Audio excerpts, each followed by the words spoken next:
Carlisle in New York. I'm Robert Knight for Flashpoints. Thanks, Robert. I'm Dennis Bernstein. You're listening to Flashpoints on Pacifica Radio. During a recent campaign stop in South Texas, Barach Obama met with San Antonio residents who had been particularly hard hit by the subprime meltdown. He expressed dismay over how lobbyists for the subprime lending industry had spent more than $185 million in the last several years for their cause. Yet, Penny Pritzker, a member of one of America's richest families and the current finance chair for the presidential campaign of Barack Obama, was the chair of the Chicago-based Superior Bank's board for 5 years. Superior Bank went belly up in 2001 with over $1 billion in insured and uninsured deposits. 1,406 depositors lost much of their life savings. The collapse came amidst harsh criticism of how Superior's owners promoted subprime mortgages. Talking to us again to help explain what happened here and to sort of expand the story into Texas is Tim Anderson. Anderson is a Chicago-based specialist in banking regulation. He was identified by Mother Jones as a hellraiser, and he certainly does raise hell when it comes to these financial institutions and the regulators who let them down and us down. Tim Anderson, welcome back to Flashpoints. Thank you for having me, Dennis. Well, it's good to have you with us, and just again to let people know if they want to check out this story, they can get it on consortiumnews.com. It's also now on Common Dreams and the Huffington Post. Tim, let's start with the thumbnail sketch.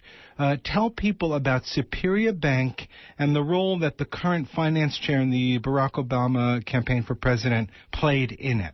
Well, Superior Bank was the old Lion Savings and Loan in Chicago, a $2 billion organization that was woefully underwater, but the Reagan administration wanted to keep a lid on the savings and loan problem so they could pass it over to the next president, George Bush.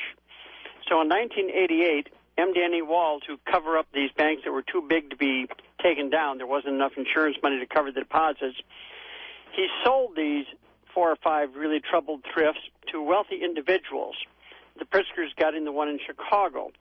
What they did is, the deal was if they would put up the capital to recapitalize the institution, they would get all the deposits. So the amount of deposits needed $42.5 million of capital. The Pritzkers put up $1 million cash and pledged the balance. Actually, it was Pritzker-Dworman. It was two families together. And the Dwormans didn't put anything up. The Pritzkers put up the $100 million and pledged $41.5 million if it was needed. You mean they put up $1 million, not $100 million? Yeah, I mean $1 million. I'm sorry, they put up $1 million, but they received back not only the institution to run and to loot, as we find out later on, but they also received back $645 million of tax credits, and tax credits are the same as cash. You use tax credits to pay your taxes. You can file back taxes and get a refund from the government. You can use the tax credit for future tax liabilities you have. So basically it was a $645 million gift certificate from the federal government for an investment of $1 million. And then after that investment of $1 million, they took out hundreds of millions of dollars of dividends out of the institution before the Office of Thrift Supervision just had to close it because it was so insolvent. Okay, now it closed. There were over $50 million in uninsured deposits. What happened to those? Well, the uninsured deposits were put there because the people were pretty sophisticated. They knew, they read that sticker right there at the teller window, $100,000 is what's insured. So they asked the new accounts people, are you sure that my money is safe if I put in more than $100,000? And they were all assured there would be no problem. This bank was owned by the Pritzkers, and they would never let it fail. And some were even told that the Pritzkers had bought a separate insurance policy to cover anything over 100, which we found out never existed. So the people were duped into putting more money than they was prudently should have on the strength of the promise that the Pritzkers owned it and it would not fail. And that's where the $50 million of uninsured deposits were lost. All right. Now let's talk about when you talk about Penny Pritzker and in her role as chair and owner in this bank, being engaged in subprime lending, which many considered at the time a way of helping the poor get a shot at the American dream. Well, back then, before we called it subprime, back in the late 80s and 90s, it was more known as predatory lending. But nowadays, since it's so much of it, they clean it up and call it subprime lending. So the Pritzkers, in order to get people to refinance, people had the American dream. Most of their customers already had a mortgage. But the mortgage originators came to them, found them, and said, we can refinance you and give you some money cash out and reduce your payments. So what the Pritzkers did is they took people all over the country, and I'm talking all over the United States, that had the American dream and put them into the American nightmare. Now, exactly what does that mean? How did they do that? Well, by giving this predatory lending, they overappraised their homes and then took out enormous fees. The individuals didn't understand that their house was being overappraised and that the fees were being taken right out at the closing. So an example is an individual would be told that you have a monthly mortgage payment of $800. We can reduce that payment to $700 a month and give you $5,000 at closing. Well, people that had medical bills and were having tough times thought, I can't believe this. I can get $5,000 cash, and I can reduce my payments to $700, and they won't go up beyond $700. How soon can we close? Well, after they closed and they got their $5,000, they didn't realize that the mortgage originators were taking $10,000 and $15,000 out in fee income, and that they no longer had a $40,000 mortgage, they had a $60,000 mortgage.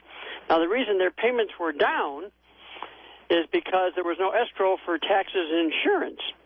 So when the first tax bill came due, the people would call up the mortgage company and say, I got a tax bill, I thought you would pay that. They said, no, we're not escrowing your taxes, you're responsible for that. But what we'll do is we'll pay your taxes and we'll just add it to the principal. That way, your payments won't go up. Of course, your debt goes up, but your payments don't go up. So by doing that, and the other clever one was, if the average homeowner's policy was $500 on a small house, they would turn around and they would put it with their own insurance company for $2,500, and in essence take out a $2,000 commission, where you could pay $500. These people were paying $2,500, but they didn't know they were paying $2,500 because it was just added to the principal. All right, now let me jump in here in terms of talk about subprime and the bundling of these subprime mortgages and how you refer to Penny Pritzker and why you refer to Penny Pritzker as a pioneer in the subprime industry that led to the meltdown. Well, Ernst & Young were the Pritzkers' accountants. Now, the Pritzkers have stated that they had no idea what was going on, that the Ernst & Young led them down the garden path and sold them a bad bill of goods. The fact of the matter is, Pritzkers tell Ernst & Young what they want and tell them how I want to get there. The Pritzkers give advice. They don't take advice. So what they did is they went to Merrill Lynch, and they came up with this idea. It had been going around, but never on a big scale, where Merrill Lynch would sell bonds, and the bonds would be securitized by the mortgage put into the bond. So you would take 2,000 mortgages, and then you would sell the bonds, and the bonds would have we'll use for the math, would have a coupon rate of 8%. Now, an 8% was a fantastic return, and the return was so high, people would ask themselves, I'm a little nervous if I'm going to get an 8% return when that seems kind of high. But they were sold on the idea that the mortgages were earning 14%. So if the asset in the bond was earning 14% and the bond only paid out 8%, that left 6% residual to make sure the 8% could be paid. So it got a AAA rating. And there was another caveat that the Pritzkers put into the bond program with Merrill Lynch, and that was, if any mortgage goes bad in this pool of 2,000 mortgages, we'll take that mortgage out and replace it with a fresh mortgage that we're making. So with that, they got the AAA rating, and the bonds sold all over the country and eventually probably all over the world. And Merrill Lynch made good money on this, and the Pritzkers made good money on this. And this way, they could take just $2 billion in deposits, and by constantly rolling over, make tens of billions of dollars worth of loans because they just kept rolling them over and over and over again. Now, one of the problems was when they went under, they had no ability to replace the mortgages, so that downgraded the bonds. And then when they found out that the residual 6% was being taken out and paid to the Pritzkers, part of it paid to the Pritzkers, that also lowered the value of the bonds. And basically, that's where the whole securitized mortgage bond portfolio and all this, what is referred to as financial engineering, has brought this country into the malaise we're in now. Now, where are those thousands of bundled subprime mortgages? Are they, for instance, are they reverberating? We heard about these people in San Antonio that lost